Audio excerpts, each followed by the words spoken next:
I've joined Linda Seward to talk to her about her lovely new book, The Ultimate Guide to Art Quilting. This has been a few years in the making. It took 3 years to write from start to finish. And when I say 3 years, I mean weekends, day and night, dreaming about it. It was very much a huge part of my life. I was going to say, I can imagine that it completely took over. You've got over 1,000 illustrations, so they're obviously supported by work that you've created. Well, in many ways, getting the illustrations was harder than writing the text, because for every single illustration I had to provide the artist with what we call art references. So things that I made, samples, my own sketches, and then he would draw it up and then send it back, and then I would correct it, and we often would go back and forth up to 10 or 12 times before I was satisfied. I would often send it back to him and say, take out that one stitch. I think I drove him nuts. But at the end of the day, it is technically as correct as I can possibly make it. Well, I think your attention to detail shows in the book. Yeah, I guess you could say that. Absolutely. It's it's interesting beautiful. that you open to this page because it's talking about landscapes, and I'm very, very proud of this spread. There's actually 2 spreads there. And basically there are many different types of landscapes, and different books cover one type or another type. I figured out 7 different kinds of landscapes and explain them all and then show you how to do it. And this spread alone took about a month to do from start to finish. And it may seem like it took a long time, but it just, because a lot of research is involved. Well, yes, and it's very comprehensive. Yeah. So we've put some quilts out in front of us. These are the pieces that appear in the book? Yes, these pieces are all in the book. This one is one that I'm very, very proud of. I made it for my daughter Emily, and she hangs it in her room at university. I've stolen it for this session. Well, I hope she won't mind. No, not at all. But it's lovely. This is in the embellishing section, and it talks about adding beads and different things to quilts. And I started it in a workshop with Ineke Berlin, and it's based on a painting by Ton Schulten, who's a famous Dutch artist.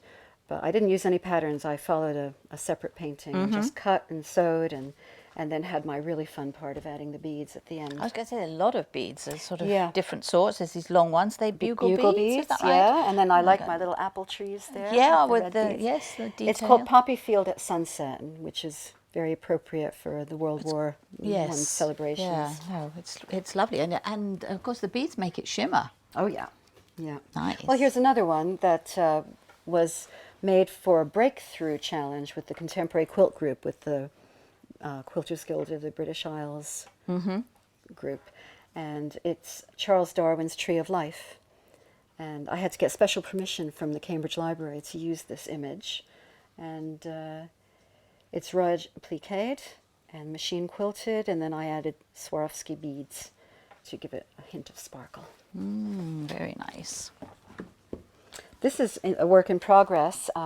It's marbleizing, which I learned how to do quite a while ago, but I have a nice big section of this in the book, and I'm just quilting it. But I love marbleizing fabric, where you drop inks onto a surface and then spread them with a comb.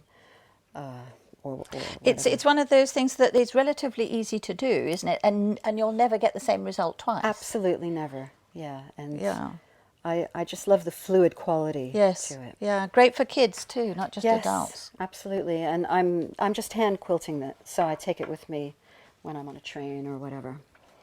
What else? What shall I show you? This is called Foursome, and it incorporates lots of the textured techniques that I've got in the book, and also prairie points. And here's some little soft sculpture faces that I made that are part of the patchwork. Pleats. And again, marbleized fabric. This whole background is marbleized. I didn't do it, I bought this fabric, but it is hand marbleized. Oh, it's very nice. And yes, twiddle and adding the beads. Yeah. Again, Contemporary Quilt challenges me all the time. We had a challenge called the Thin Blue Line. Oh, yes, I remember. Yeah, and I did this. It's really a river going through a field of snow. and it's many, many different white fabrics, cut up, pieced, cut again, pieced, so in a crazy way. So as you look at it, you'll see different little bits, but all white. And then I machine quilted it, but when I layered it, I put a thin strip of blue underneath, then machine quilted it, and then slashed it at the end. I knew where the blue was. So Oh, well, that was handy. and then added these little beads, which are, like water bubbles. No, well, I guessed it was a river, so yes. It's called Peace Like a River, the Paul Simon song. Oh, okay. It's very lovely. This says shibori dyeing, which I did in a... sorry. Yeah, that's okay. I did this in a workshop with Janice Gunner. She's a fantastic teacher, and she taught me all about this. Is done with woad. And, shibori dyeing is you stitch and you pull the threads really tight, dip it in the dye, and then when it comes out and you take out the threads, you get these wonderful effects. So I'm now embellishing this.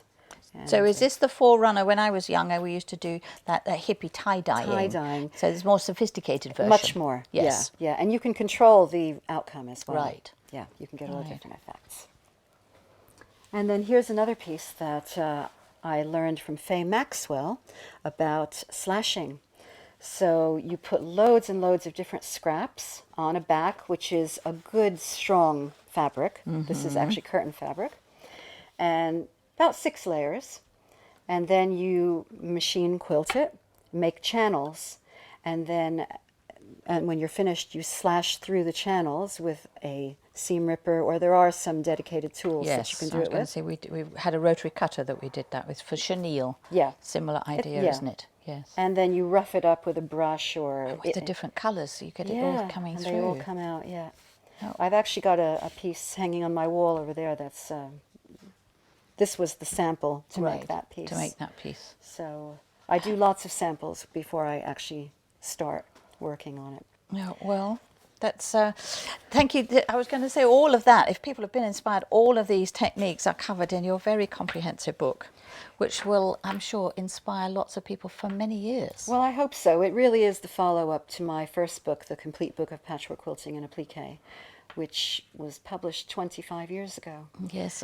Well, I remember that because that was the year I opened Creative Quilting, Really? and it was the book that I had on my bookshelf for myself. So it's perhaps all your fault that I'm still involved with patchwork. A lot of people have told me that. But this really, it's not just for art quilters, even though it says art quilting, because there's loads and loads of techniques for all kinds of quilters. I give 5 different hand positions for doing machine quilting.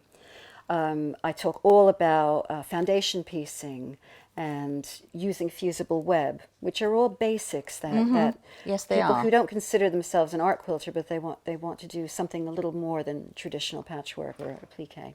Well, I was going to say, I think if people have this in their workroom, it will be like having you there with them, Well, I like holding to think their so. hand. Thank you very much, Linda.